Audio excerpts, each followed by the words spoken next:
Bueno, muy buenas tardes. Espero que todos se encuentren muy bien. Muchísimas gracias por acompañarnos el día de hoy. Mi nombre es María Pilar Corrales y es un gusto poder estar aquí hoy con ustedes.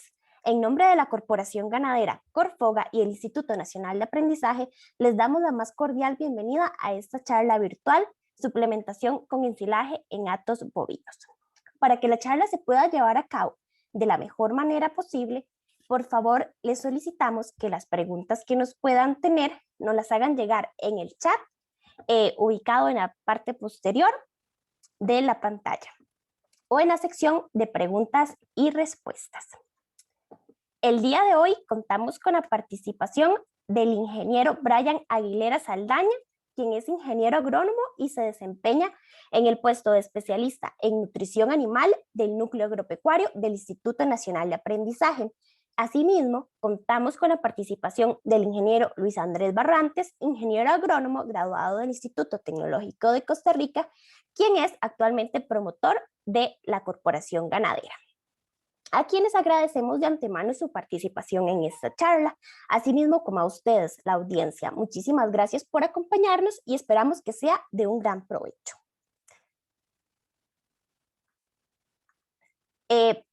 Contamos con la siguiente agenda. Vamos a tener esta pequeña bienvenida e inducción sobre qué será la charla. Seguidamente, la charla sobre la suplementación en los hatos bovinos con ensilajes.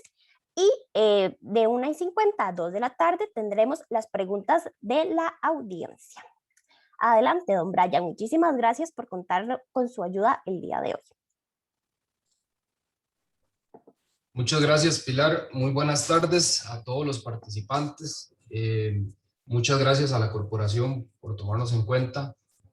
Para nosotros en la institución es de sumo agrado poder impartir este tipo de eventos, poder colaborar y sobre todo poder llevar a los productores información que esperamos que sea de utilidad para la toma de decisiones en las fincas, sobre todo en momentos tan cruciales como el que estamos atravesando a partir del último semestre del año pasado y lo que llevamos de este año 2021, donde efectivamente los costos de los materiales con los que trabajamos en las fincas, sobre todo las materias primas importadas, está atravesando históricamente un punto de inflexión bastante fuerte. Entonces, hoy vamos a presentar esta charla que me pidieron conversáramos acerca de la suplementación con ensilaje en hatos bovinos, los contenidos que vamos a abarcar el día de hoy. Si me pasas la siguiente diapositivas, Pilar, por favor. Vamos a hablar acerca de los objetivos del uso de un ensilaje en la ganadería.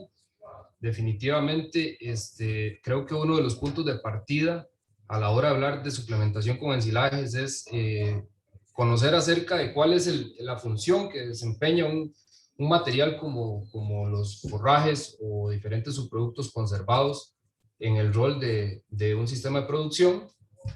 Después vamos a hablar acerca de los materiales que comúnmente se ensilan para que los productores puedan retroalimentarse, y también de los materiales que potencialmente serán parte de los ensilajes muy comunes a partir de los diferentes retos que estamos teniendo en la ganadería.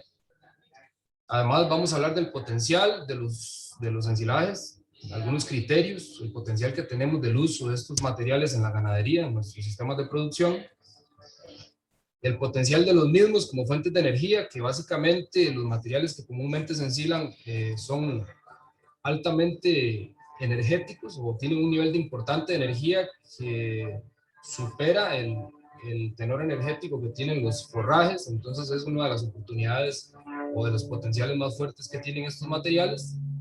Vamos a hablar acerca de la relación de costos en el uso de ensilajes de diferentes tipos. Lo vamos a relacionar también con otro tipo de forrajes conservados y también con materias primas para poder hacer un poco más gráfica la relación. Y por último vamos a hacer algunas conclusiones previo a sus preguntas. Dentro de los objetivos de un ensilaje, en el inventario de alimentos de una finca es sumamente importante considerar que el punto clave es que el ensilaje nos permite conservar un material determinado, dígase un forraje, dígase un subproducto, dígase una arbustiva, que podemos acopiarlo en una época de alta disponibilidad para posteriormente cubrir demandas en épocas de escasez. Podemos hablar de pastos, que generalmente es la tónica más común. Podemos hablar de subproductos que le aportan un valor energético importante a los ensilajes a partir de pastos. Podemos hablar de las arbustivas que recientemente toman mucha fuerza ante la situación que estamos afrontando con el costo de las materias primas como la harina de soya y el destilado de maíz. Y podemos inclusive hablar de únicamente los subproductos como la yuca, como los subproductos de piña, de banano, entre otros que se pueden utilizar y que muchas veces son parte, digamos, de una agroindustria donde tiene zafras o épocas de alta productividad y tienen momentos donde se debe acopiar el material y el ensilaje, la técnica de ensilaje permite posteriormente tener cubiertas las demandas que tenemos en la finca y que nos permite tener un inventario de materiales durante todo el año. El segundo objetivo conceptualizado dentro de los ensilajes es mejorar la relación de costos cuando un sistema afronta una demanda de suplementación con forraje. ¿Qué quiero decir con esto? Zonas de nuestro país como la zona Chorotega, la zona norte, la zona Brunca, tiene diferentes momentos de escasez de forraje, dígase por cuestiones climatológicas como sequía o inclusive por exceso de lluvias. Afrontamos diferentes picos de producción de forraje donde en ocasiones es necesario recurrir a la suplementación de algún tipo de forrajes. Y tenemos una gama de opciones, como las vemos en el cuadro, donde podemos hablar inclusive comparativamente desde los pastos de piso, los cuales tienen un costo sumamente bajo, hasta llegar a los henos, ¿verdad? Que el heno es uno de los forrajes conservados con un costo más alto relativamente, que tiene una fuerza comercial muy alta en el país. Hay una producción muy importante de heno en nuestro país y lo más curioso es que ese heno tiene mercado para diferentes actividades, en su mayoría pecuarias, algunas de recreo, y es uno de los forrajes que efectivamente representa un costo elevado a la hora de suplementar un forraje. Digamos que si en algún momento un ganadero enfrenta una situación climatológica o por una cuestión de carga animal o una mala planificación tiene un problema y tiene escasez de forraje, los materiales que podría, digamos, utilizar como fuente de fibra, como fuente de forraje, van desde los pastos de corta, si se prevén o si se tienen disponibilidades, hasta diferentes tipos de ensilajes que pudieron haberse acopiado en momentos de mayor disponibilidad o, pues, como vemos en las dos últimas líneas del cuadro, podría ser enilajes o silopacas o heno, que significaría un costo relativamente más alto, lo cual viene a darle a los ensilajes una posición importante dentro de nuestros sistemas de producción en términos de costos. El tercer y último objetivo que quiero definir el día de hoy es disminuir la necesidad de suplementos para lograr un determinado objetivo de producción. Dígase en carne, dígase en leche, dígase en engorde propiamente o en cría, en recría, podríamos tener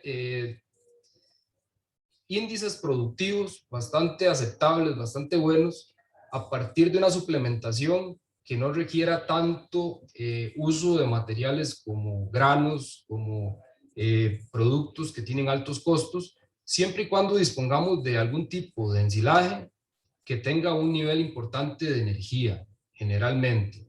Y recientemente se trabaja bastante con ensilajes a partir de arbustivas u otros materiales que tienen potenciales de proteína interesantes. Entonces, es uno de los puntos importantes, puntos claves que hoy vamos a desarrollar y que espero que se pueda transmitir la información que hay actualmente a ustedes como productores y podamos tener una buena retroalimentación a partir de esto.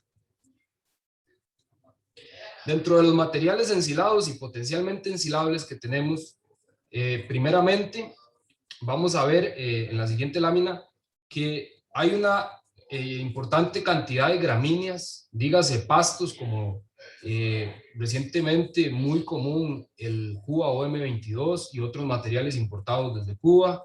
Tenemos materiales como el sorgo negro, que lo ven en la imagen de la derecha. Tenemos el maíz, que por excelencia siempre ha sido uno de los mejores materiales para ensilar. Tenemos la caña de azúcar, y otro tipo de gramíneas, desde estos de porte erecto que mencionamos ahorita hasta de porte rastrero, o inclusive los comúnmente llamados pastos mejorados, que son géneros de guinea o braquiaria, que se conoce que son importantes en términos de productividad de biomasa por hectárea y que no tienen ninguna limitación en términos de poderse mecanizar y poderse utilizar como fuente de fibra o como fuente principal en un ensilaje. De hecho, hay experiencias muy importantes de productores en diferentes zonas del país, donde trabajando con pastos como el Mombasa u otros tipos de guineas mejoradas, alcanzan forraje, alcanzan ensilajes de un costo muy interesante y con aportes importantes a nivel nutricional. Y sobre todo con una alta productividad de biomasa, que es el punto más clave donde uno echa en la balanza el costo de un material ensilado. Además, tenemos las arbustivas, que las vemos en la segunda lámina, en la lámina siguiente, donde tenemos desde materiales como el Sigras 06, que es la variedad de soya forrajera que tenemos acá en el país, hasta el botón de oro, que el INTA ha promovido bastante y tiene un alto potencial como fuente de forraje proteico, tiene importantes niveles de proteína cruda como tal, es también el nacedero, tenemos el morera, tenemos otra serie de materiales forrajeros, arbustivos, que digamos que su factor común es el nivel de proteína que aportan. Además de eso, tienen fibras, hablemos en términos de fibra detergente neutro y fibra detergente ácido, que a pesar de ser niveles altos, si lo vemos en un análisis bromatológico, por la ubicación en la que está la lignina en este tipo de materiales, tienden a ser más digestibles que las gramíneas. Entonces, son materiales que tienen un futuro muy promisorio en el país. Se ha desarrollado bastante información a nivel de diferentes regiones del país. Yo pienso que es una de las herramientas que tenemos nosotros los técnicos que deberíamos promover y deberíamos incentivar el uso de estos materiales debido a que pues, uno de los puntos más claves, que lo vamos a ver durante la presentación de hoy, es el bajo potencial de proteína que tienen los ensilajes. Al final de cuentas, el potencial de uso de un ensilaje depende mucho del nivel de proteína que tenga, porque en niveles de inclusión muy altos en una dieta tienden a comprometer el nivel de proteína cruda que tiene la ración en general, lo cual no es beneficioso para ningún tipo de rumiante y en este caso para los atos bovinos que estamos trabajando el día de hoy tampoco. Entonces, esto es un material que se puede ensilar solo con el aporte de melaza como aditivo único. Es importante definir que necesita un mínimo de un 5% de melaza en términos de nivel de inclusión, porque los niveles altos de proteína que tienen estos materiales definitivamente le representan un reto a las bacterias acidolácticas que se encargan de acidificar el medio del ensilaje. Entonces, necesitamos compensar ese reto que aporta la presencia de la proteína con un nivel más alto de melaza que lo que se utiliza comúnmente en gramíneas. También se puede utilizar combinado, hay casos muy exitosos donde se ha utilizado materiales como el botón de oro o la soya forrajera en combinación con el maíz, en combinación con la caña de azúcar, en combinación con otro tipo de gramíneas, y se pueden obtener materiales bastante interesantes que pueden generar una suplementación que sustituye en gran parte el uso de materias primas importadas. Otro punto importante antes de avanzar a la siguiente lámina es decir o ser muy enfático desde el punto de vista técnico que se requiere cuando hablamos de ensilajes, tener muy claro que se deben utilizar materiales cuyo perfil nutricional sea promisorio. ¿Qué quiero decir con eso? Existe una creencia un poco, tal vez un poco mal conceptualizada, de que los materiales para ensilar pueden ser cualquier tipo de forraje, puede ser cualquier tipo de pasto. Inclusive muchas veces se ha escuchado productores decir que cuando un pasto se les ha pasado lo han ensilado para aprovecharlo.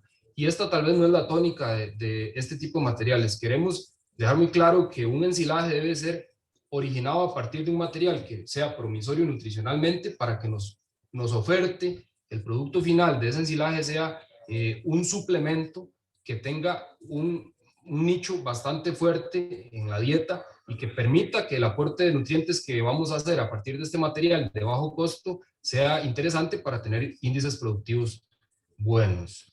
Avanzamos en la siguiente lámina y podemos observar que otro de los materiales más fuertes o quizás más interesantes desde el punto de vista de inclusión en ensilaje son los subproductos agroindustriales. En nuestro país tenemos una alta producción de materiales como, bueno, de cultivos, en realidad como la piña, los cítricos como la naranja, las musáceas en general, dígase banano, plátano, dígase raíces y tubérculos como yuca, camote. En general son materiales que se ha demostrado a través de la academia, a través de diferentes trabajos y experiencias prácticas de productores que tienen un importante aporte o un papel muy vital en tanto los sistemas de producción, dígase como suplemento directamente, hablemos de que pueden utilizarse en la ración directamente, pero por la dinámica que mencionaba al principio de ser estacionales en su oferta, es muy importante que los veamos o los conceptualicemos dentro de un esquema de conservación por medio de ensilaje. Y no solo eso, sino que también es posible encontrar trabajos y experiencias muy positivas acerca de la inclusión, por ejemplo, de banano verde, yuca, pulpa de piña, pulpa de cítricos, en combinación con materiales gramíneos como pastos, como Mombasa, Camerún, OM22, y podemos generar un ensilaje que tiene características nutricionales de alta gama, digámoslo así, porque podría compararse con materiales como el maíz para hacer ensilaje o el sorgo, y nos permite obtener un producto de muy alta calidad a un muy bajo costo, porque comparativamente el costo es menor y lo vamos a ver más adelante. Avanzamos con la lámina y podemos ver que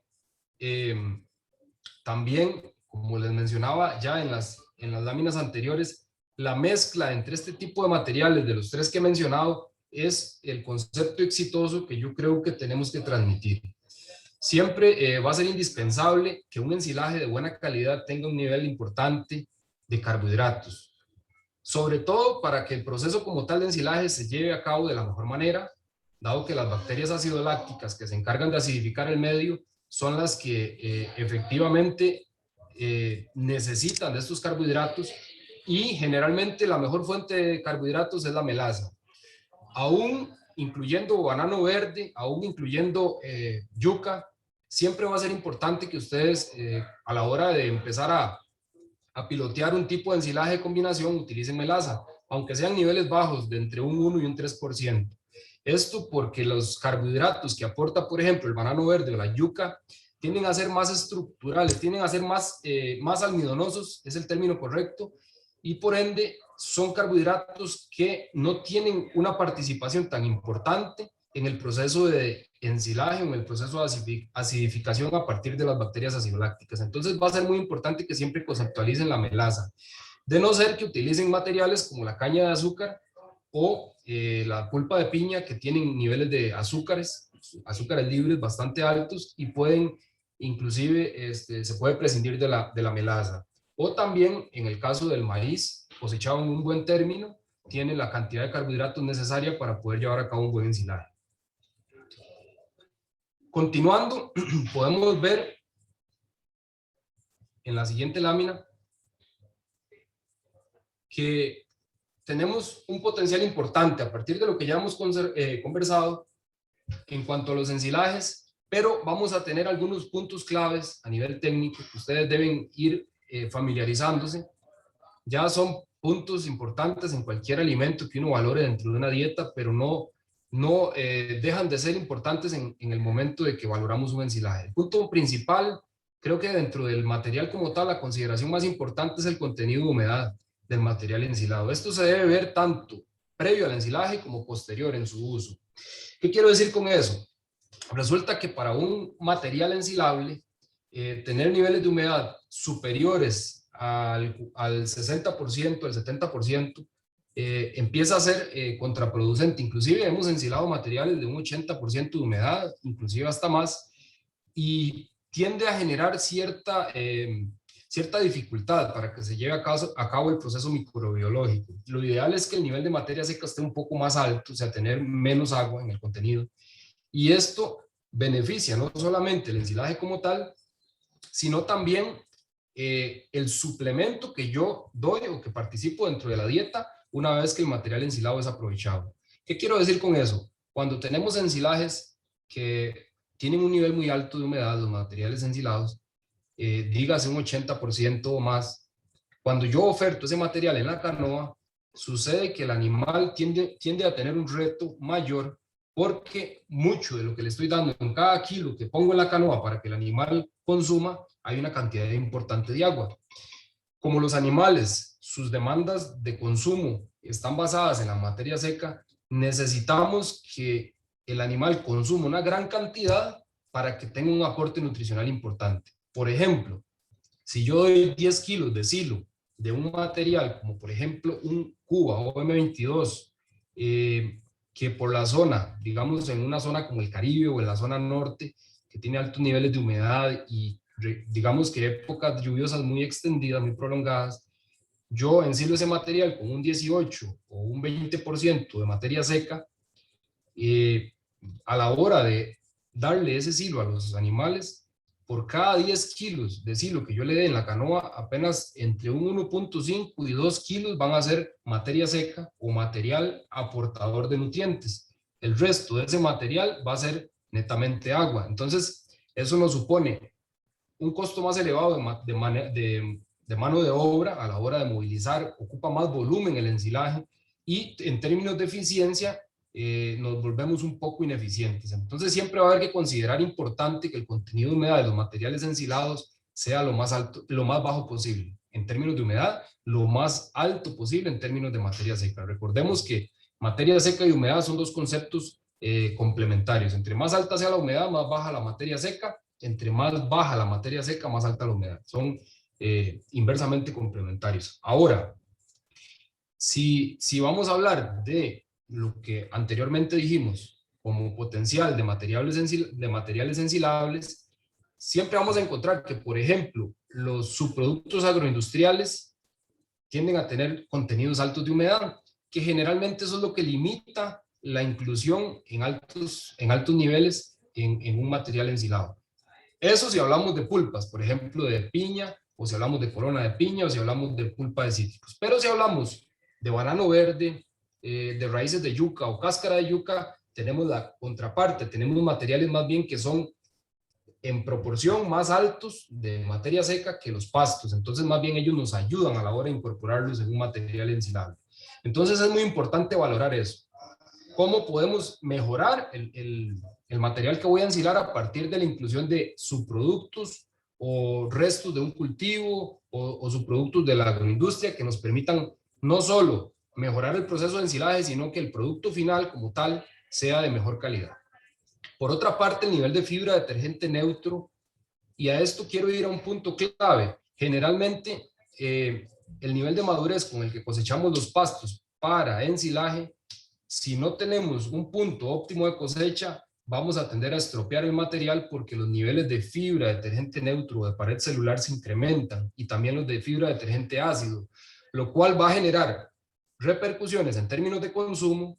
Un material muy sazón, por decirlo así en términos prácticos, tiende a ser menos, químicamente es menos digestible, es menos la capacidad o la oportunidad que tiene el animal de consumirlo. A menor sea su digestibilidad, menor capacidad de consumo. Entonces, con niveles de fibra detergente neutro altos, digamos arriba del 62, 65%, vamos a tener efectivamente un sacrificio importante a la hora del consumo de los animales. Y eso repercute mucho si tenemos sistemas de confinamiento donde queremos retar el animal a un consumo alto de este material.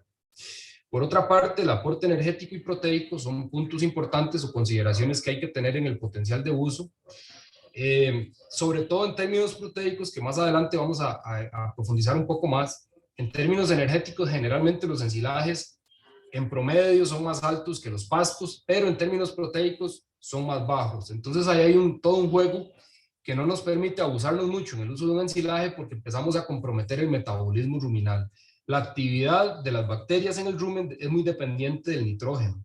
Es muy dependiente, entonces empezamos a tener problemas porque si elevamos mucho el consumo de un material, como por ejemplo el silo de maíz, que tiene un nivel de proteína abajo del 8%, empezamos a comprometer el nivel de proteína crudo total de la dieta y empezamos a generarle un reto mayor a las bacterias que empiezan a generar disminuciones en su metabolismo. La actividad empieza a ser menor y por ende la eficiencia del animal se nos cae, el sistema se nos cae. Entonces ahora vamos a hablar un poco más del término.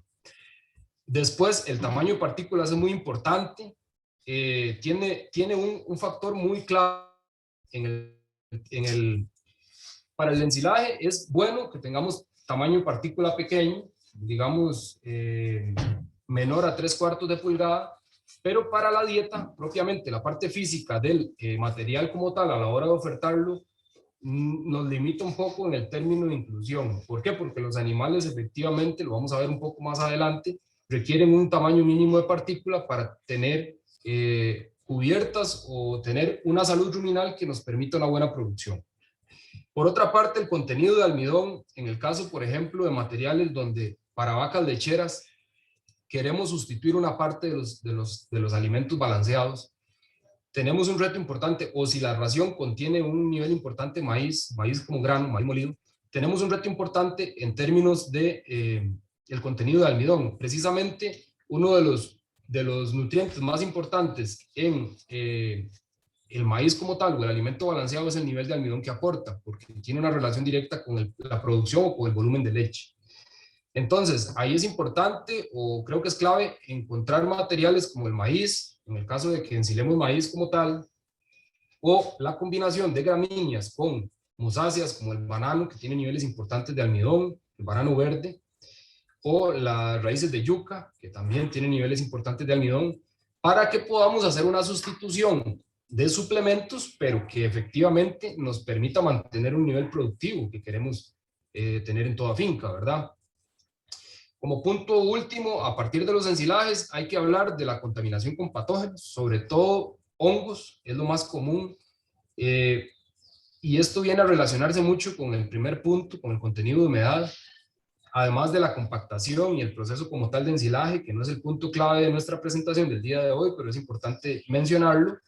Un buen ensilaje con un nivel de humedad adecuado genera una acidificación rápida del material, lo que impide o inhibe la actividad de hongos que son degradadores del material y que además de eso generan metabolitos secundarios que nosotros conocemos como micotoxinas, que son altamente tóxicos para los bovinos o para otras especies, pero en este caso los rumiantes, y que pueden, digamos, generar un problema a nivel del potencial de uso que podamos tener de un ensilaje en nuestros sistemas ganaderos.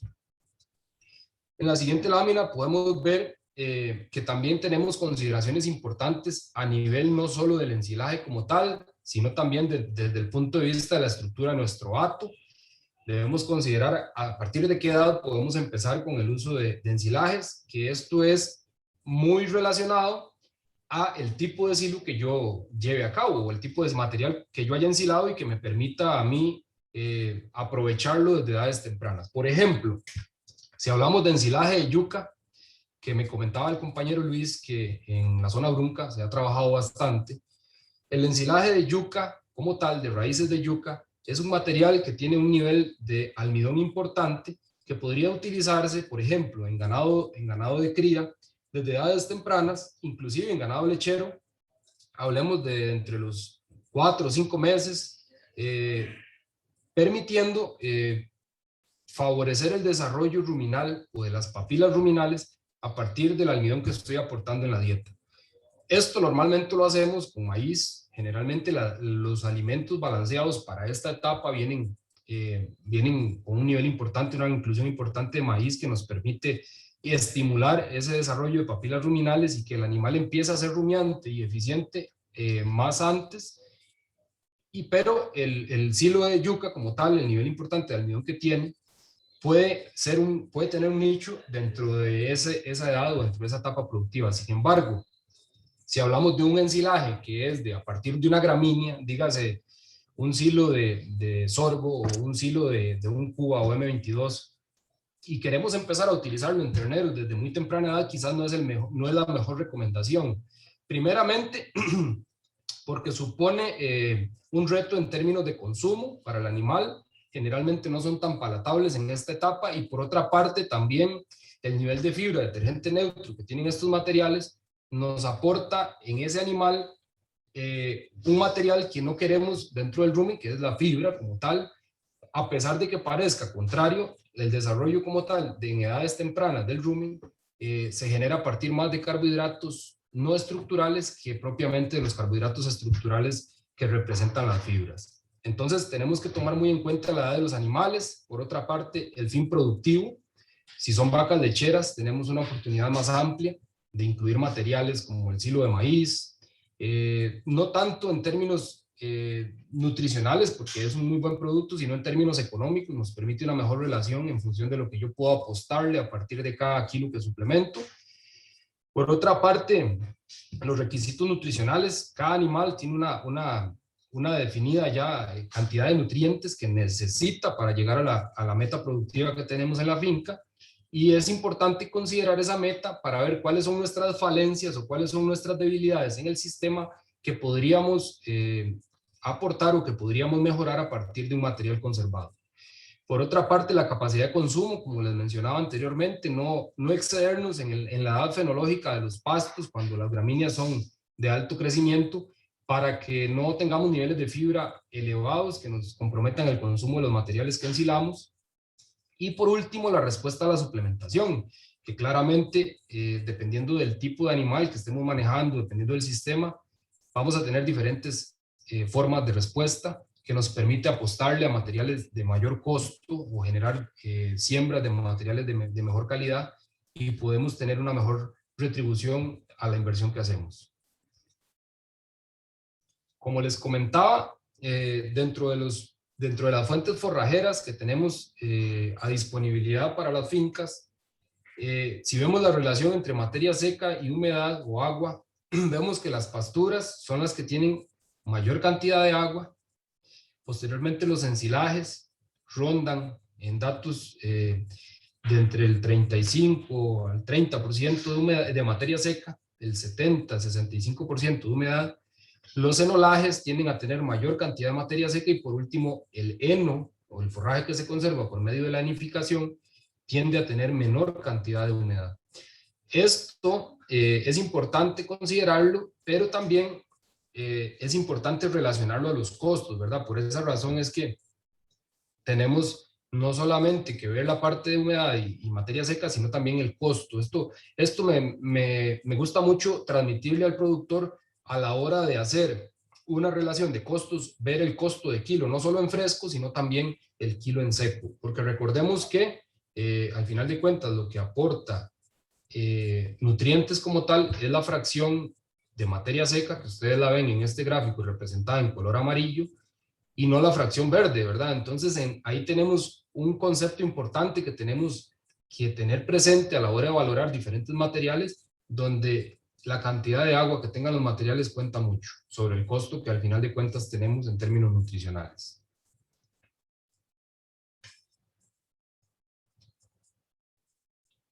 Posteriormente, ya entrando un poco más en materia, si hablamos de los criterios que podríamos tener ya propiamente un ensilaje o un material conservado, hay una recomendación muy importante, y es que estos materiales no deberán ser una única fuente de alimentación. ¿Qué quiero decir con esto? Si vemos en la siguiente lámina tenemos el nivel aproximado de los materiales conservados comúnmente.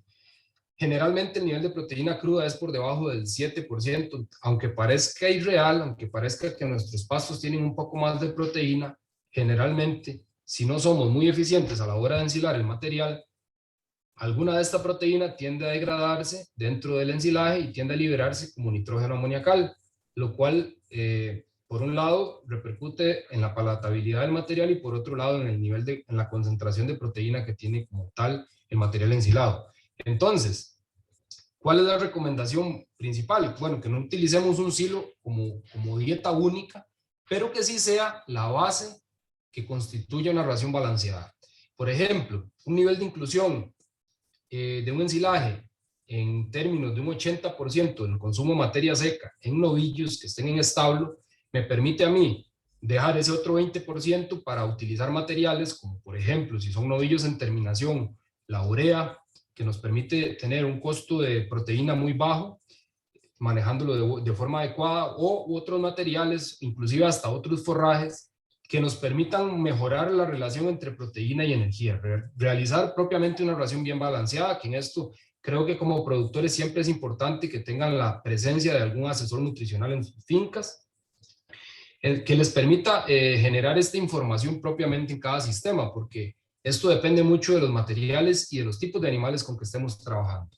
Por ejemplo, si un toro o una vaca lechera tiene un consumo de 12 kilos de materia seca o 18 kilos de materia seca en el caso de la vaca, podríamos estar generando una inclusión de 8 kilos en el caso del toro, para el ejemplo que mencioné, y hablemos de 14 kilos en el caso de la vaca lechera, a partir únicamente de los ensilajes, lo cual nos permite cubrir una alta parte de la demanda de materia seca, pero nos deja espacio para que construyamos una dieta balanceada con esa otra cantidad de consumo que tiene el animal, de potencial de consumo, y que el animal llegue a la meta productiva que deseamos adecuadamente y con un costo relativamente más bajo que una dieta diseñada únicamente a pasto y alimento balanceado. Avanzamos. Posteriormente, lo que ya les mencioné anteriormente, el tamaño de partículas tiene una importancia en términos sobre todo de ganado lechero, porque determina el comportamiento de la masticación. Efectivamente ya se sabe, esto no es ninguna ciencia nueva, que el tamaño de partícula de las dietas tiene una participación importante a nivel físico en el proceso, en el reflejo de rumia por parte de los animales. Además de eso, condiciona o determina la ingesta o el consumo de materia seca, repercute sobre la producción de leche y el contenido de grasa de la leche, sobre todo, dado a que los ácidos grasos volátiles que se producen en el rumen o la proporción de ácidos grasos volátiles que se debe producir en el rumen cuando hay una adecuada masticación es la que permite mantener un nivel adecuado de producción de grasa láctea en la glándula mamaria. Por otra parte, así evitamos, manteniendo una buena distribución de partículas en la dieta, evitamos procesos inflamatorios como la laminitis, que es muy común en ganados estabulados, donde por su carga en las patas y además de eso, cuando no se lleva una buena planificación en el proceso de alimentación, entonces tenemos problemas importantes a nivel de casos clínicos como los que mencionamos. Avanzamos. El potencial energético que vamos a hablar en la siguiente lámina, podemos ver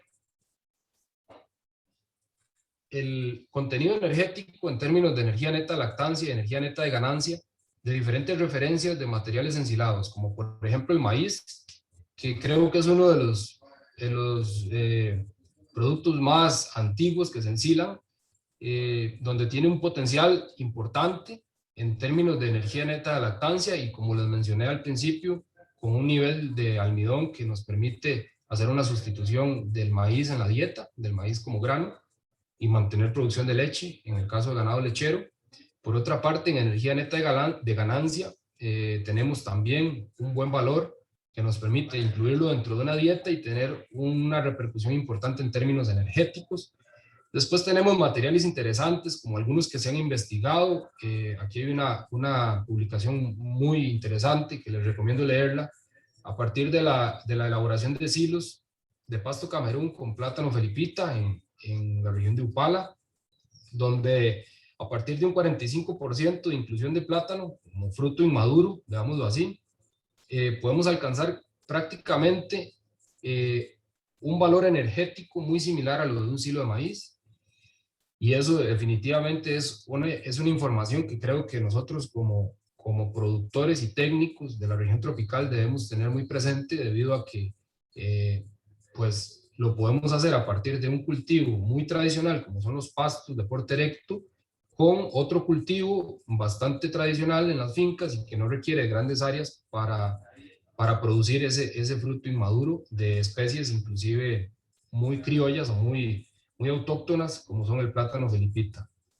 Por otro lado, ensilajes como las raíces de yuca, vemos que inclusive superan cuando hablamos propiamente de únicamente la raíz de yuca, y para eso el INTA está desarrollando bastante replicación de semilla de yuca amarga, que tiene un potencial de producción, un tonelaje muy alto por hectárea, y pues nos permite pues, empezar a incursionar como productores en este tipo de materiales que vienen a ser sustitutos propiamente del maíz molido y que creo que tienen un nicho muy grande en momentos como este, donde el costo de las materias primas importadas se elevó un 40% aproximadamente. Entonces creo que este cuadro es para que uno lo pueda analizar un poco y ver que no solamente los materiales importados pueden ser la base de nuestros aportes energéticos en las dietas. Si vemos este gráfico, lo que pretende es comparar el requisito energético, en este caso, para producir 1 kilogramo de leche. Es importante, ¿verdad?, hacer hincapié de que únicamente lo que hacemos es hacer un contraste entre el requisito que nos expresa el NRC para la producción de 1 kilogramo de leche, suplido a partir de diferentes fuentes de ensilajes, como son el silo de raíces de yuca, que mencionábamos anteriormente. Como ustedes pueden ver, el número que está en las barras es el costo en términos de colones que me representa a mí en términos energéticos producir 1 kilo de leche. Por ejemplo, para producir 1 kilo de leche a partir de silo de raíz de yuca necesito aproximadamente 30 colones, lo cual es 1,5 kilos en términos prácticos, lo vemos en la columna de la derecha, de este material. De igual forma lo vemos para el silo que les mencionaba de Pasto Camerún con el fruto inmaduro de musáceas. Lo vemos en el caso del ensilaje de sorgo y maíz, que si bien podemos observar que en el caso del maíz es el que representa la menor inclusión en términos de materia fresca para producir 1 kilo de leche, en términos energéticos, el costo al final de cuentas viene a ser muy parecido que otros materiales como los hilos de pastos con subproductos o los hilos de yuca, que a pesar de que tengo que aportar más cantidad de materia fresca, el costo es menor. Entonces, al final de cuentas hay una relación que nos favorece para los materiales propios de nuestro país, para los materiales que nosotros podríamos cultivar y que no representan costos tan elevados para nuestros sistemas.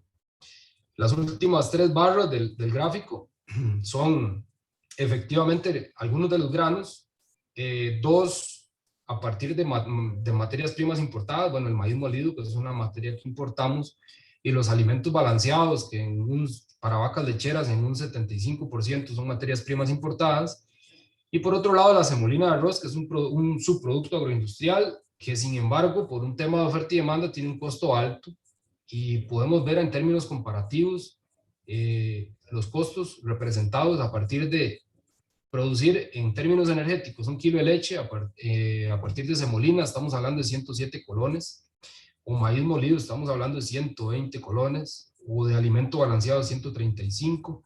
Claramente hay que mencionar que el alimento balanceado probablemente cuando lo veamos en relación proteica, si fuera que estuviésemos hablando del requisito proteico, tendría una relación mejor, pero esto nos demuestra que tenemos materiales que podemos ensilar que en términos energéticos nos permiten un potencial de sustitución del maíz muy alto.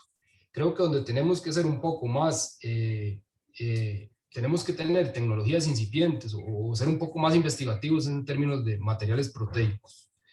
Pero en el gráfico siguiente lo vemos para ganado de carne también, vemos el mismo comportamiento, donde para tener un aumento de kilos, un aumento de 1 kilo de ganancia de peso diario, necesitamos diferentes niveles de inclusión en materia fresca, los vemos en la columna de la derecha, con costos muchísimo menores para el caso de materiales ensilados de productos propios, costos medios en el caso de ensilajes de granos, que siguen siendo muy buenos y muy bajos en comparación a utilizar granos como el maíz molido.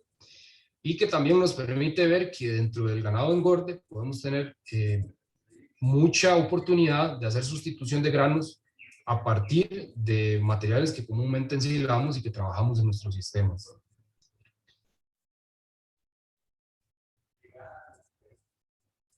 Avanzamos, Pilar, por favor. Ok, y esto nos lleva a algunas conclusiones importantes antes de hacer la intervención de ustedes con sus preguntas, que va a ser muy enriquecedor poder compartir. La primera es que el ensilaje es un método que permite conservar en el tiempo materiales. Se han documentado silos de más de 2 o 3 años que tienen una buena conservación.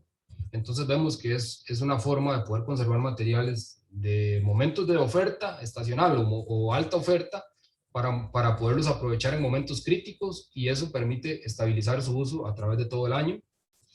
Además, hay una ambigüedad alta en cuanto a materiales y combinaciones de los mismos que podemos utilizar o que podemos conservar.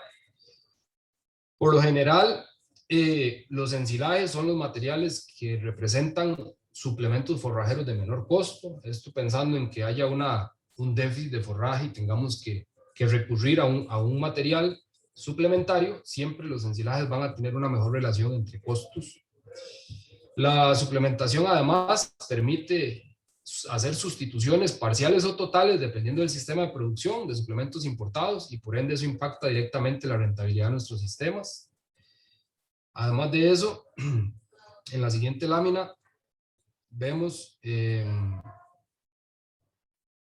las últimas 3 conclusiones muy importantes en términos prácticos, donde nuestros ensilajes tradicionales no se recomiendan como una fuente única de alimentación para el ganado bovino, pero sí son una excelente base, y con base me refiero a niveles hasta de un 80% del consumo de materia seca.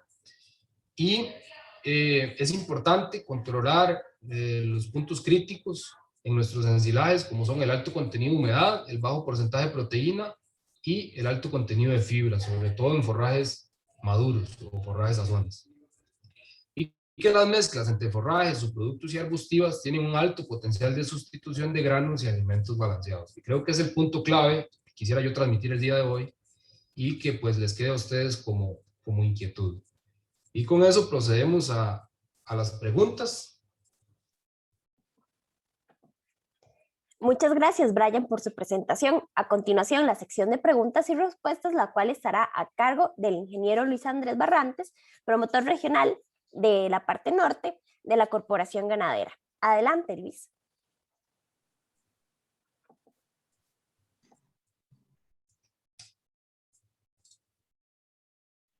Buenas tardes.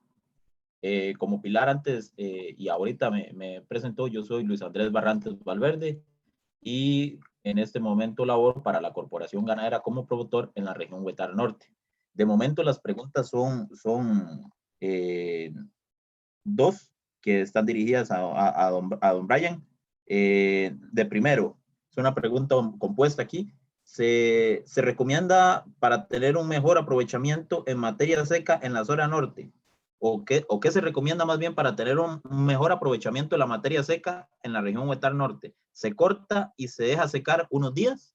Pregunta una persona en la sección de preguntas. Usted más o menos, no sé, me responde, don Brian. Claro, muchas gracias por la pregunta. El productor que la hizo, es una de las formas, ¿verdad? Es una forma de mejorar la característica del ensilaje y por ende el proceso que se lleva a cabo, el corte y digamos, reducir la humedad a partir de la exposición al ambiente. Se puede utilizar siempre y cuando no haya calentamiento del material. Creo que en eso tiene que ser uno muy práctico, y si existe la posibilidad de extender el material y que haya una buena aireación, se puede llevar a cabo, porque en el momento que hay calentamiento lo que empezamos a tener es degradación del material que queremos evitar que se degrade, ¿verdad? Por eso lo vamos a ensilar.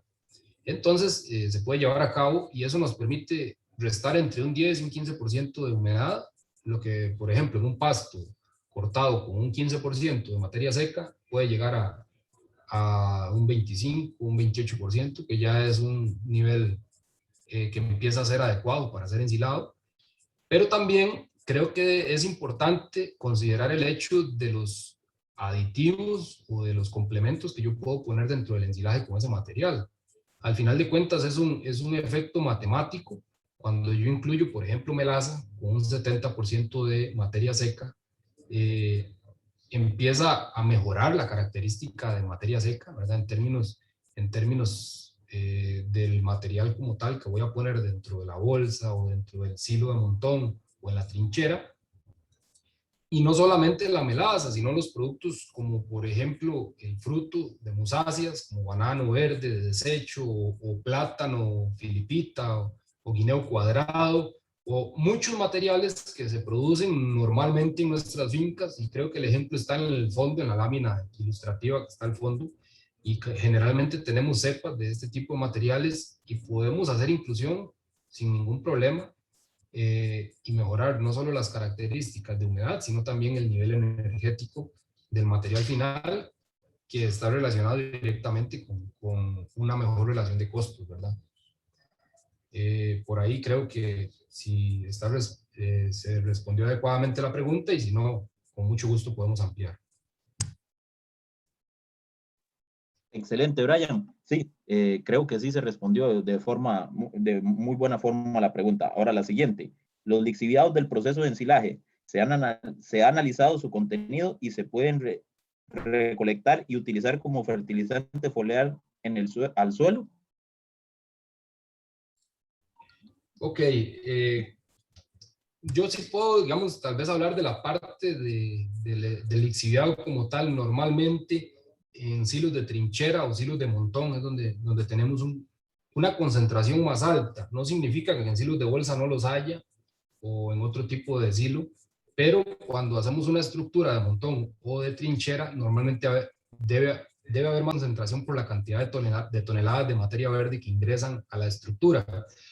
Generalmente ese lixiviado, ese producto que abandona el silo, es ideal que salga, ¿verdad? Es ideal que salga porque normalmente es más que todo agua, es un contenido alto de la humedad extracelular que tienen las plantas o los materiales que ponemos en el material que estamos ensilando, y que pues tal vez no representa un problema en términos de pérdida de energía, y eso uno lo ve, o pérdida de nutrientes, uno lo ve en la relación que hay entre el material que se pone en fresco y el material posterior al ensilaje. Normalmente no existen pérdidas tan altas cuando tenemos un buen proceso de ensilaje, y lo que tiende a haber es transformación de compuestos, como por ejemplo carbohidratos simples hacia ácidos orgánicos, o tenemos la transformación de proteína cruda hacia nitrógeno amoniacal, que eso no es deseable, pero podemos ver que en términos generales los materiales se conservan bastante bien cuando el proceso de ensilaje se lleva adecuadamente, a pesar de que muchas veces hay lixiviados. Y lixiviados, sobre todo cuando ponemos subproductos como los que nos entrega la industria de la agroindustria de la piña, como la corona, que tiene niveles de 90% de humedad, o la pulpa de piña, que es similar. Y concluyendo a la pregunta con el uso como biofertilizante, pues no es mi rama, no estoy muy especializado en la fitotecnia y ver el potencial que podría tener, pero quizás dependiendo del material que haya puesto yo en el ensilaje, podría ser que tenga una composición microbiológica interesante para el suelo, pero también mi óptica podría ser que en el caso, por ejemplo, de los subproductos de piña, podría tener niveles de ácidos importantes, que también habría que analizar cuál sería su repercusión sobre el equilibrio que ya hay en el suelo o sobre las plantas como tal. Pero creo que en lo que a mí concierne, me parece muy importante la pregunta, pero desde el punto de vista de qué tanta pérdida de nutrientes hay en el ensilaje, que creo que traté de abordar la pregunta por ese tema, y si existe alguna inquietud, podríamos tal vez con algún compañero de fitotecnia de mi área, tal vez ampliar con mucho gusto. Ahí les dejo mi correo electrónico y mi número de teléfono de oficina para que podamos tener alguna retroalimentación en el caso de que sea necesario. Excelente, don Brian, muchas gracias. Vamos con la siguiente pregunta. ¿Cuál es el mejor mecanismo de ensilaje en cuanto a recipiente del material seleccionado? ¿Bolsa plástica, estañón plástico, estañón de metal o fosas construidas en la tierra? En su opinión. Ok, muchas gracias por la pregunta y creo que es importantísimo.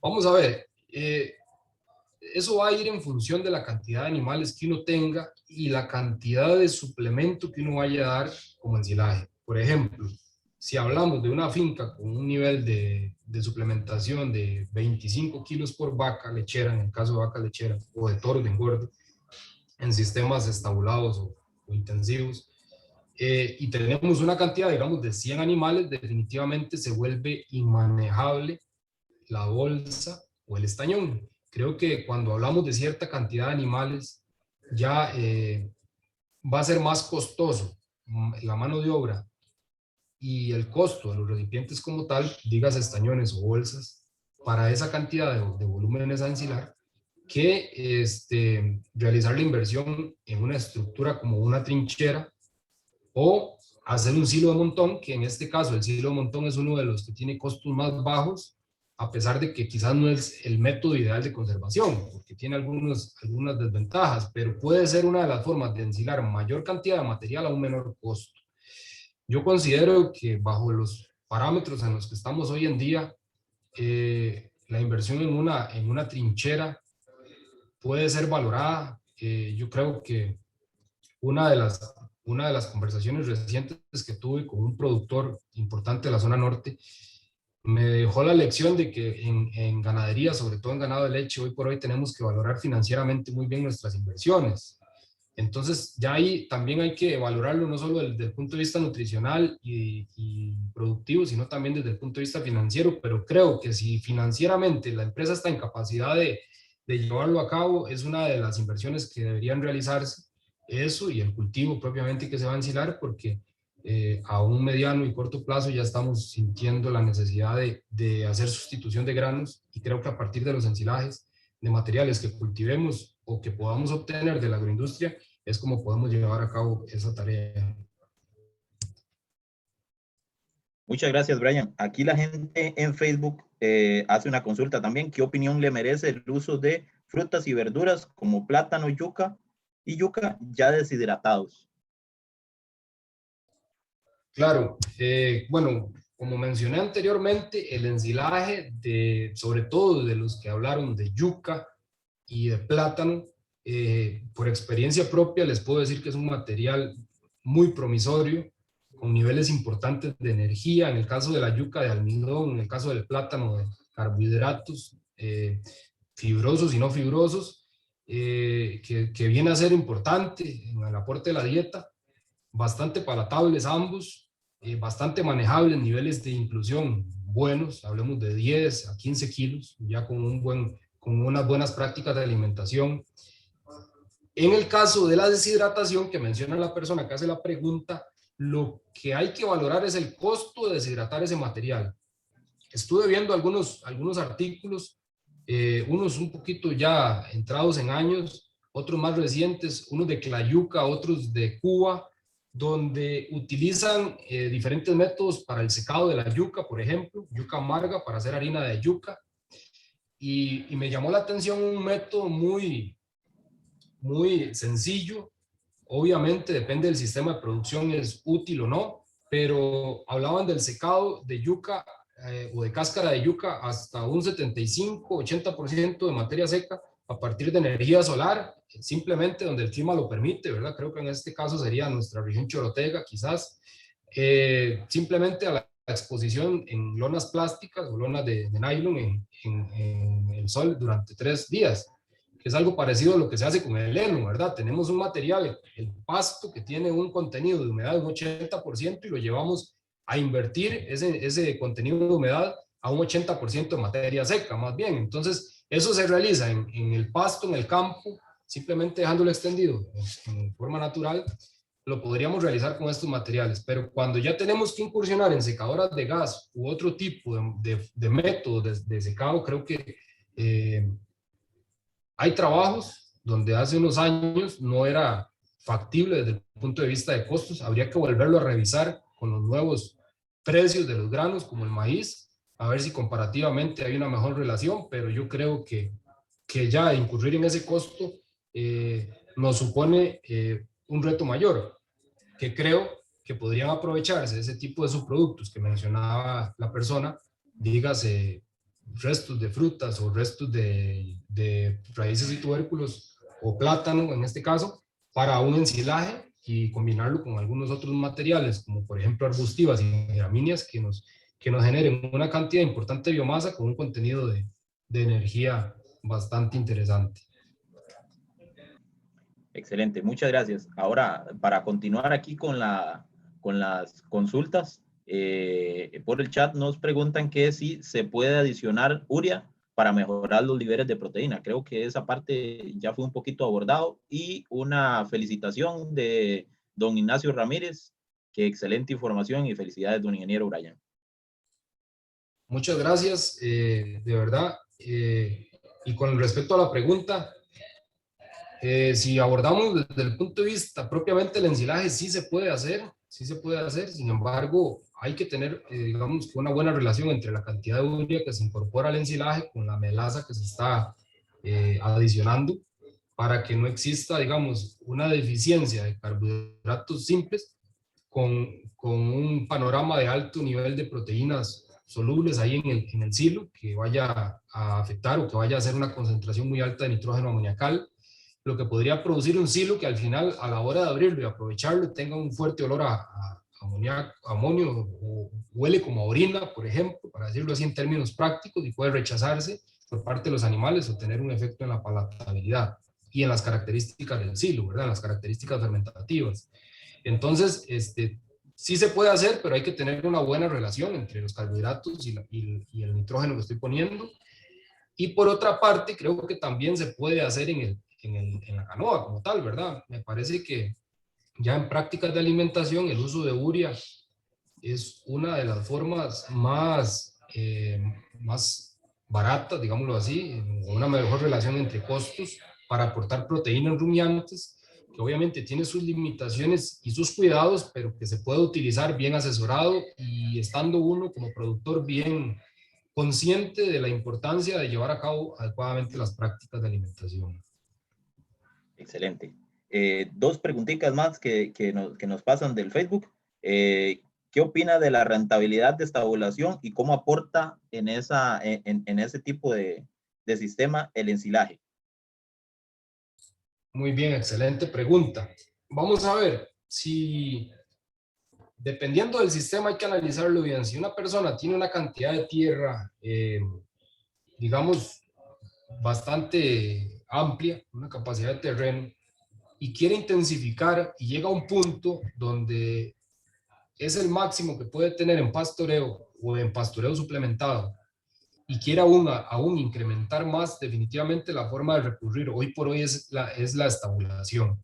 Porque, bueno, los costos o los precios de los terrenos ahorita, invertir en tierra para ganadería, yo creo que definitivamente no es viable. Entonces, creo que desde ese punto de vista, ya de la decisión que uno tome como productor, si necesita dentro de su estructura crecer más en número de animales para tener mejor rentabilidad, definitivamente la estabulación es la opción. Sí se puede manejar un establo, sí se puede manejar un establo que dé una buena rentabilidad, y quizás la rentabilidad unitaria es un poco más baja que en pastoreo, pero por la carga animal que uno puede tener en la finca se compensa y es superior la rentabilidad que puedo tener en un establo bien manejado. Creo que el ensilaje definitivamente es el punto clave, porque si nos vamos al panorama de poner un sistema donde la suplementación diaria de forraje sea a partir de corte y acarreo, eso supone un costo de mano de obra muy alto. Si es mecanizado, pues tiene mayor facilidad, pero por las condiciones climatológicas de nuestro país, sobre todo en zonas donde se es muy lluvioso, hay una época importante del año donde nos cuesta salir con máquinas al campo a cosechar forraje.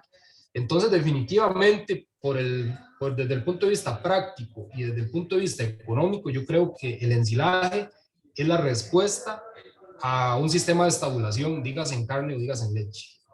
Y qué tan rentable sea, pues claramente depende de qué tan eficientes vamos a ser en el proceso de ensilaje, qué tan bajos van a ser nuestros costos de las gramíneas, y si sabemos jugar con los suplementos o con los cultivos que podemos poner dentro del ensilaje para generar un producto de mayor energía y mayor potencial de producción, como lo vimos en las gráficas.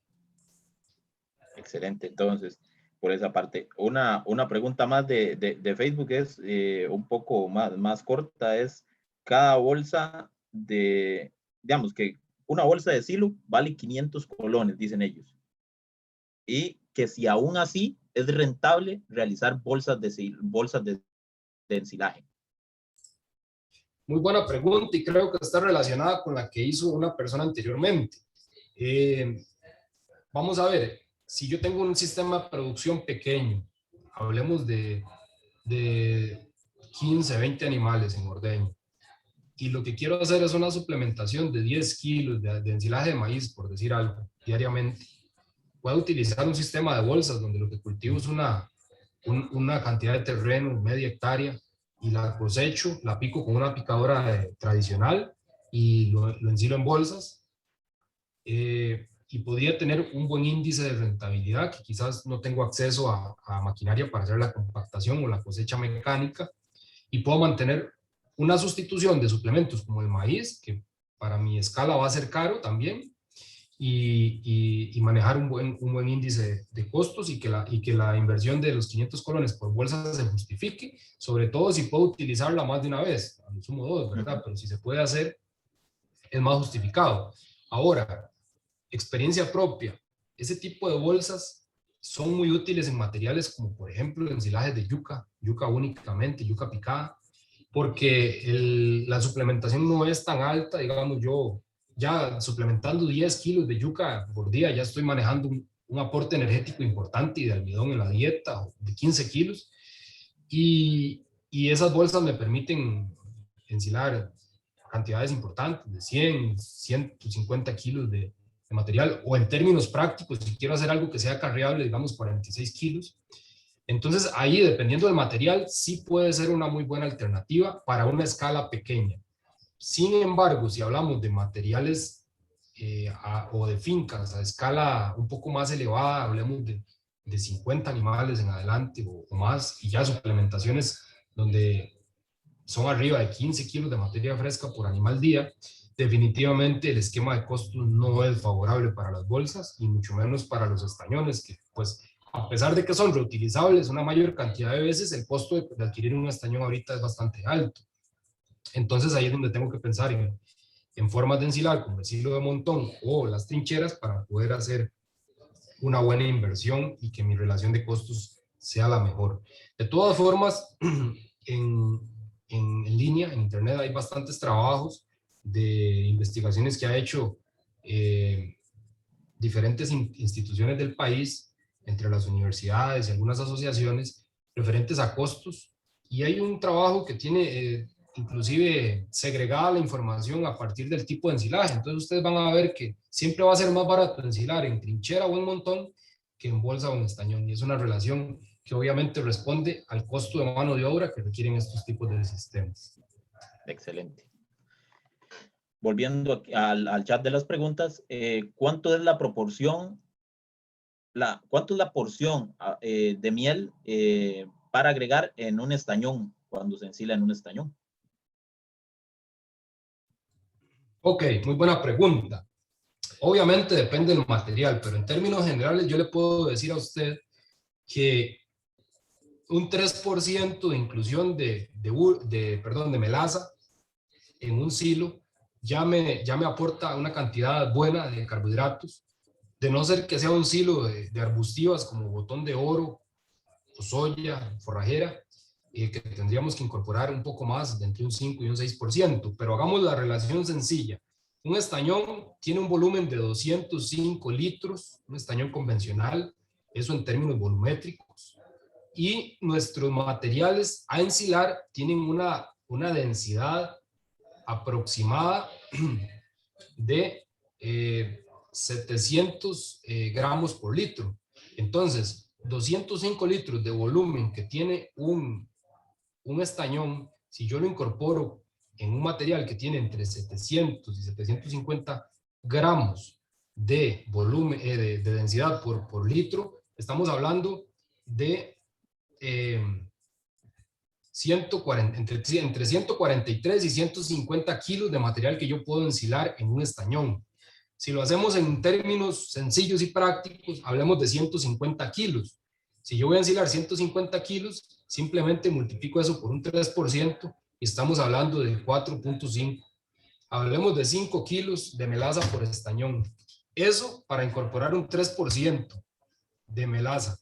Si quiero incorporar más, estamos hablando de, si quiero incorporar para una arbustiva un 6%, un 5%, estaríamos hablando de 7 kilos y medio de melaza por estañón. Entonces, esa es la relación que yo puedo hacer, ¿verdad? En términos sencillos. Normalmente, la densidad de nuestros ensilajes oscila entre 700 y 750 gramos por litro, que es lo mismo que decir 700 o 750 kilos por metro cúbico, ¿verdad? Puedo hacer la relación por metros cúbicos también. Y por ende, así calcular la melaza que debo aportar. Y un punto importante, no sé si alguien tendrá la inquietud en su mente y no la ha externado, pero muchas veces se pregunta que si se debe adicionar agua para incorporar bien esa melaza al ensilaje. Y eso sí es muy clave, dejar claro que no es factible, no es deseable que pongamos más agua dentro de un material, por ejemplo, como un pasto que tiene un 80% de agua. Entonces, normalmente lo que yo recomiendo es que utilicen la melaza per se, como tal, sin hacer ninguna dilución, para que no haya ningún problema de lixiviación o de mala fermentación. Y la incorporación de la melaza al silo la pueden hacer sencillamente por capas. Ustedes van compactando capas de 10, 20 centímetros, dependiendo del tipo de silo que vayan a hacer, si es en montón, trinchera o si es en bolsa. Y después van haciendo una incorporación gradual de la melaza en chorro. Y cuando ustedes cierran el material y empieza a haber un proceso de fermentación, el mismo calentamiento del material que va a haber empieza a hacer una dilución de la melaza, empieza a hacerse un poco menos viscosa y empieza a viajar de forma vertical por el material y se logra incorporar bien. Entonces, definitivamente la incorporación de agua en un silo no está justificada, de no ser que sea para el uso de urea, por ejemplo, como mencionó anteriormente la persona que preguntó, pero ahí lo que se recomienda es utilizar el mínimo de agua posible, que generalmente la urea se puede disolver en una porción bastante baja de agua, digamos en una porción de 3 a 1 de agua con urea, ya podemos hacer una buena dilución y como la cantidad de incorporar no es tan alta, no es tanta la humedad que vamos a meter en el silo. Excelente, muchas gracias. Hay tal vez aclarar que se tienen una serie de preguntas aquí, sin embargo, si no está el tiempo adecuado para responderlas, el expositor nos ayudará posteriormente a responder esas dudas y hacerles llegar a ustedes la respuesta. La siguiente pregunta es, ¿la Corporación Ganadera da asistencia en materia de nutricional en la zona norte? Lo anterior porque a veces surgen dudas sobre la cantidad de las materias a utilizar. Esto tal vez era para mi persona. La Corporación Ganadera brinda asistencia a todos los ganaderos mediante las cámaras de ganaderos, ya que es muy complicado atenderlos de forma individual. Sin embargo, si los ganaderos desean aprovechar una serie de proyectos y todo que la corporación tiene disponibles para ustedes, se les puede colaborar. Siempre está la opción de aprovechar los materiales que la corporación ganadera tiene a disposición para ustedes, los materiales escritos y todo esto. Y además existen los números de teléfono que se encuentran en la página de la corporación ganadera que pueden colaborar a aclarar ciertas dudas específicas. Pero en muchas ocasiones es complicado realizar visitas para dar este tipo de asistencia en cuanto a la materia nutricional o cualquier otro tipo en fincas individuales. Entonces, sí le solicito al a la persona que realizó esta pregunta que puede comunicarse en la corporación ganadera y coordinar si existe la posibilidad de realizar algún tipo de visita o darle algún tipo de asesoría de forma un poco más organizada. Entonces, ojalá pueda resolver esas dudas. La siguiente pregunta es, ¿cuánto es el tiempo de cada ensilaje para consumirlo? ¿Que cuánto se puede almacenar un ensilaje? Creo que es la pregunta que quiere hacer la oyente de la charla. Perfecto. Eso es una excelente pregunta. Normalmente se maneja un tiempo mínimo ideal que más es pensando en la estabilización del silo que propiamente en el aprovechamiento del material. Eso quiere decir que, por ejemplo, en general, entre 35 y 40 días ya tenemos una estabilización de silos, siempre y cuando haya una buena incorporación de carbohidratos simples, como melaza o en el caso del maíz, cuando es cosechado en el momento fenológico ideal, lo que permite que podamos aprovechar ese ensilaje a partir de ese momento. Sin embargo, yo siempre soy muy claro y muy práctico con las visitas a las fincas. En el momento que se requiere el silo, muchas veces se abre y aunque no se haya cumplido el tiempo, se puede aprovechar. No es que el material se vuelve inaprovechable antes de eso.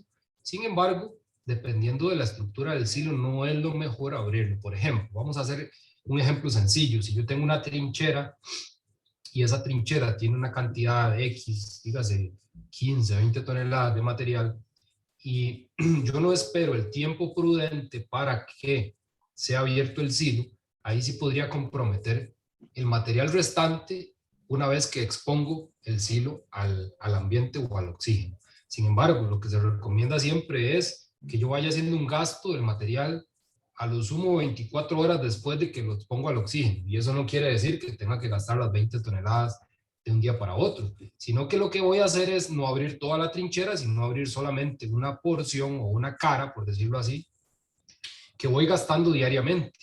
Eso evita que el material se me degrade. Sin embargo, es imposible evitar que haya penetración mínima de oxígeno en el resto del material, por eso es que se prefiere no abrir los silos previo a que se hayan cumplido esos, hablemos de 40 días, dependiendo del material. ¿Cuánto tiempo podría almacenar yo un silo? Como les mencionaba anteriormente, hay experiencias que hablan de 3 años, inclusive hay datas de 5 años o más, lo cual no lo he visto yo en términos prácticos, pero sí técnicamente lo considero posible. Entonces en esto no hay limitación. Creo que un buen ensilaje llevado a cabo previamente con una buena asesoría, sabiendo qué materiales incorporar, compactando bien el material y sobre todo haciendo un buen sello, evitando que haya entrada de oxígeno, puede tener una permanencia y una conservación durante un tiempo bastante prolongado. Entonces, yo creo que quizás el punto más importante es qué tanto debo esperar para que se estabilice, y una vez que el silo está estabilizado, pues el tiempo no es una limitante. Vamos a realizar algunas preguntas más o menos un periodo de 10 minutos más y finalizamos esta parte aquí. La siguiente pregunta ¿es beneficioso aplicar cultivo de bacterias acidolácticas? ¿Puede incorporarse esas bacterias al silo?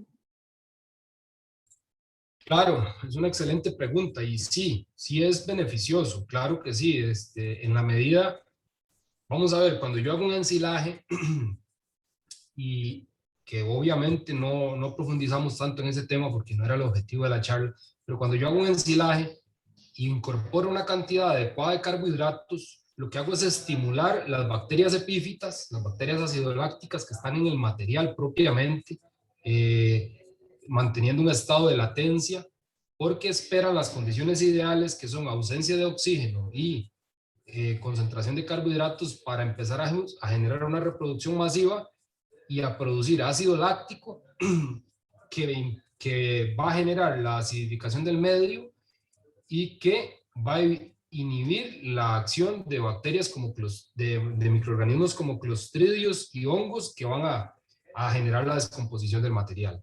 Entonces, cuando yo incorporo suficiente cantidad de carbohidratos de carbohidratos simples o incorporo más cantidad de bacterias acidolácticas en el ensilaje, estoy generando un beneficio bastante bueno. Por ejemplo, dependiendo de nuestro material. En el caso del maíz, vamos a hacer un ejemplo sencillo. En el caso del maíz, que me representa un costo importante en cuanto a la semilla, en cuanto a la mecanización, la siembra, el paquete tecnológico y la cosecha, que ese costo anda entre 1.200, 1.300, 1.500 dólares por hectárea aproximado.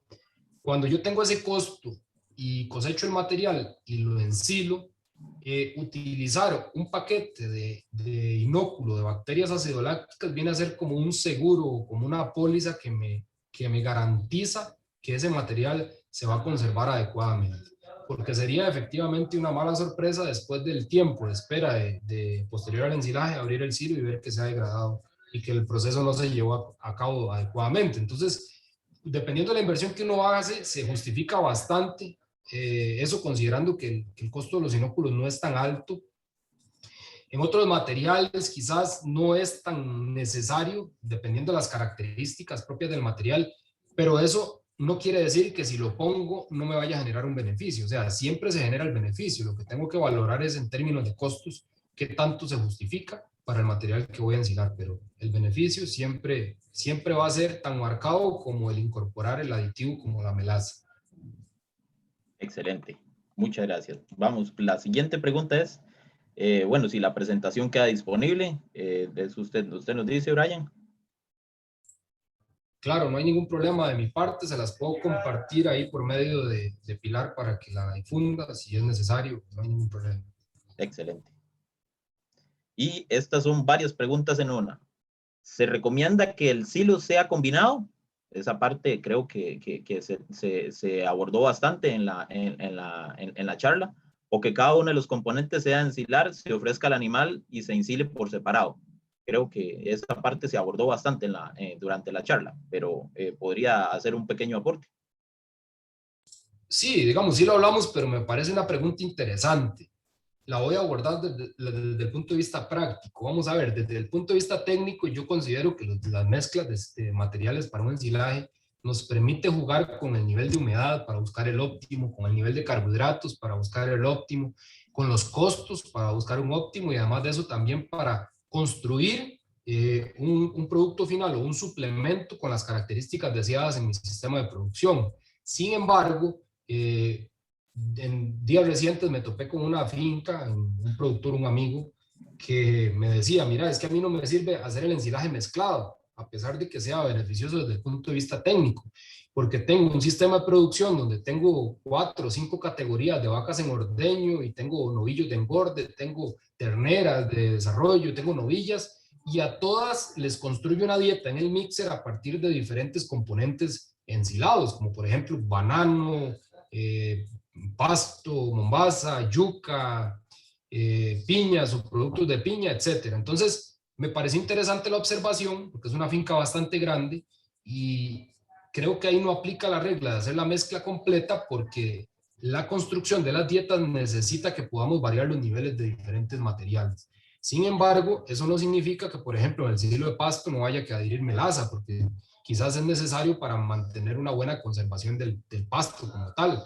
Pero si nuestro sistema podemos definir un solo suplemento y quizás no disponemos de un carro mezclador, sino que lo que tenemos es, digamos que la acción directa de la mano de obra, entonces no viene a ser tan clara digamos, esta particularidad, pero creo que todo va a ir muy en función. Cuando uno se dedica a asesorar fincas, definitivamente se da cuenta que no hay una regla general para todo. Hay líneas, hay tendencias que tienden a ser muy beneficiosas en la generalidad de las fincas, pero no en todas se puede ver desde la misma óptica. Entonces, yo sí podría decir técnicamente que las mezclas nos podrían ayudar a construir en un ensilaje las características ideales. Sin embargo, cuando los sistemas de producción lo ameritan, sí, tenemos que ensilar por aparte los diferentes materiales en función de lo que la demanda de la finca así necesite. Excelente. Tengo aquí dos preguntas más. ¿Qué cuidados debe tenerse para ensilar yuca de forma exitosa?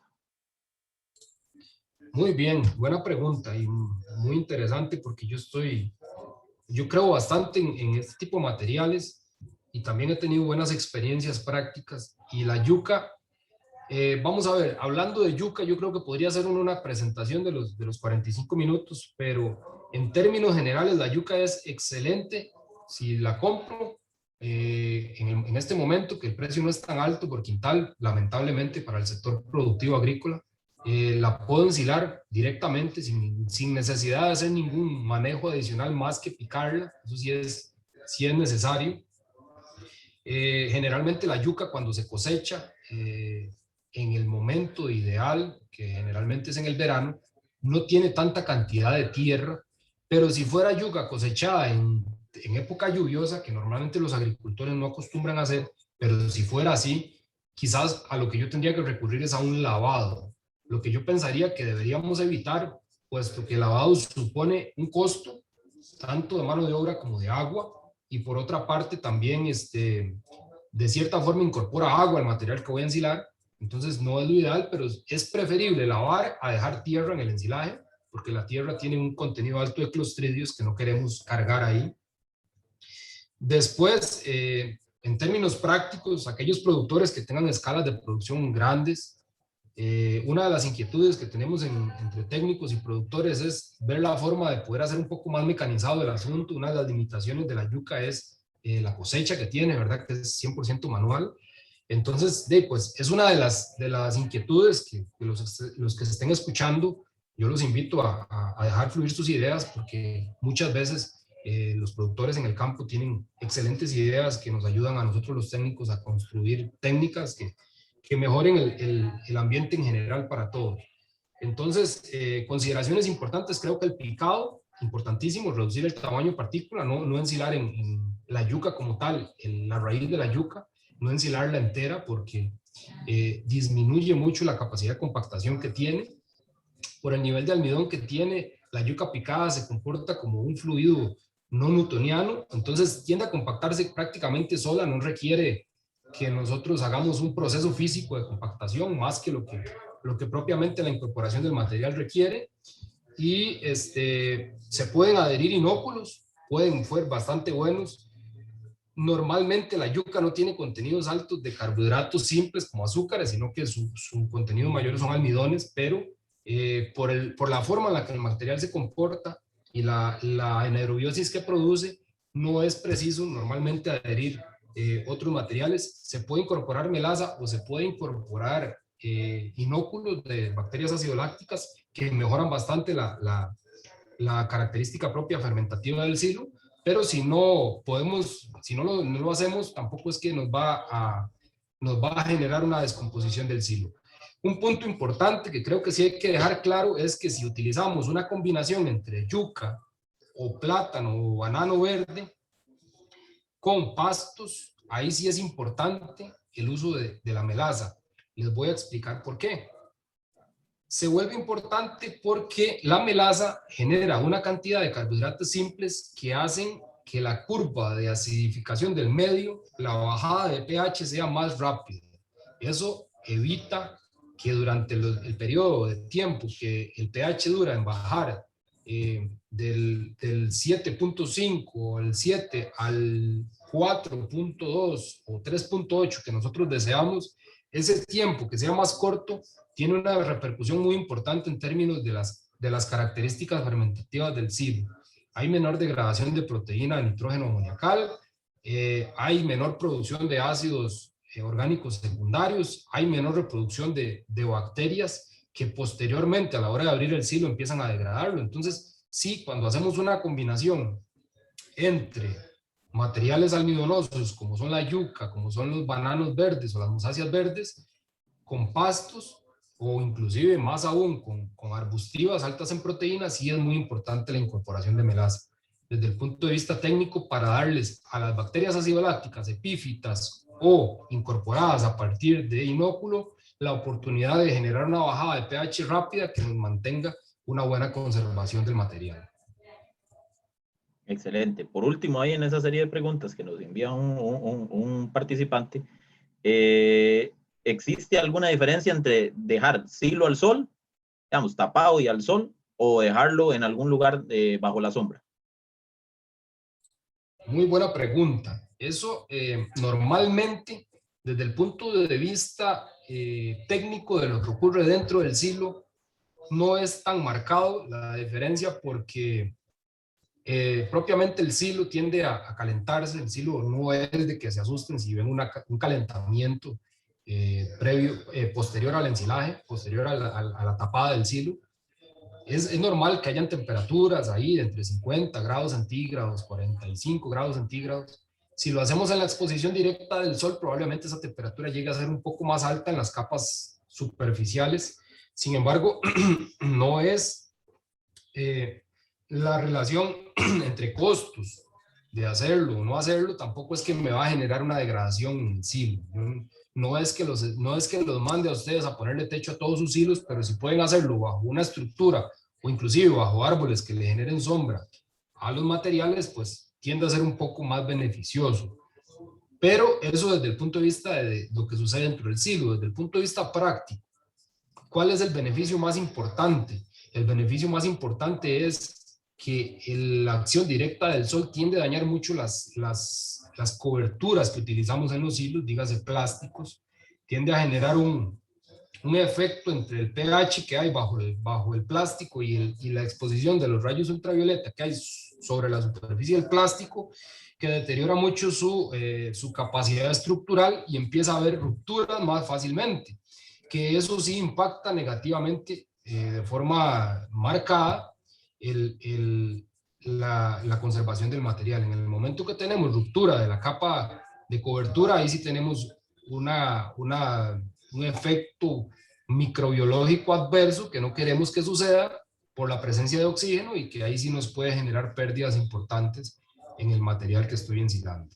Entonces creo que hay que valorarlo desde qué sucede técnica y prácticamente, ¿verdad? Al final de cuentas quizás no tenga un efecto tan directo en el material interno por un tema de temperatura, pero sí desde el punto de vista de mejora de la capacidad de conservación de la cobertura puede ser bastante particular, ¿verdad? Inclusive yo he visto estructuras de techos de bajo costo donde se utilizan algunos tipos de maderas redondas o algunos tipos de bambú para hacer techos de bajo costo y que tienen inclusive a veces hasta sistemas de rodamientos que permiten abrir el techo para hacer la llenada del silo cuando estamos hablando de silos de montón o silos de trinchera grandes y poder cerrar el techo, correrlo a través de unos rieles o rodamientos para posteriormente, una vez terminado el silo, cerrarlo. Yo creo que esto probablemente cualquiera se lo imagina y ve un costo muy alto, pero llevado a cabo de manera digamos, con materiales de bajo costo y analizando desde el punto de vista financiero la inversión que voy a hacer en el plazo que voy a poder aprovechar esa trinchera, creo que es importante valorarlo. Excelente. Muchas gracias, Brian. Creo que aquí vamos a finalizar la sección de preguntas. De mi parte, agradecer la colaboración de Brian en todo momento y la amplitud en toda su exposición y las respuestas que ha realizado. Posteriormente estaremos aclarando las dudas de las preguntas que quedaron pendientes en el Facebook Live, creo. Y ahí Pilar les va a finalizar la actividad del día de hoy y va a aclarar más al respecto sobre lo de las dudas que quedaron pendientes, cómo vamos a resolverlas. Bueno, muchísimas gracias al ingeniero Brian y al ingeniero Luis por su participación. Efectivamente, como lo dijo ahora Luis, las preguntas que quedaron pendientes se van a subir en el repositorio de preguntas ubicado en la página web de Corfoga, www.corfoga.org, y en el Facebook, para que ustedes puedan tener acceso a las dudas que se les plantearon. Hemos finalizado con esto la charla virtual. En nombre de la Corporación Ganadera y el Instituto Nacional de Aprendizaje, les damos las gracias. Esperamos que haya sido una charla de su provecho y de su agrado. Les invitamos a que nos puedan seguir en las redes sociales de la Corporación Ganadera. En Facebook nos pueden encontrar como Corporación Ganadera Corfoga, en Instagram como Corfoga y en la página web www.corfoga.org. Muchísimas gracias y hasta la próxima.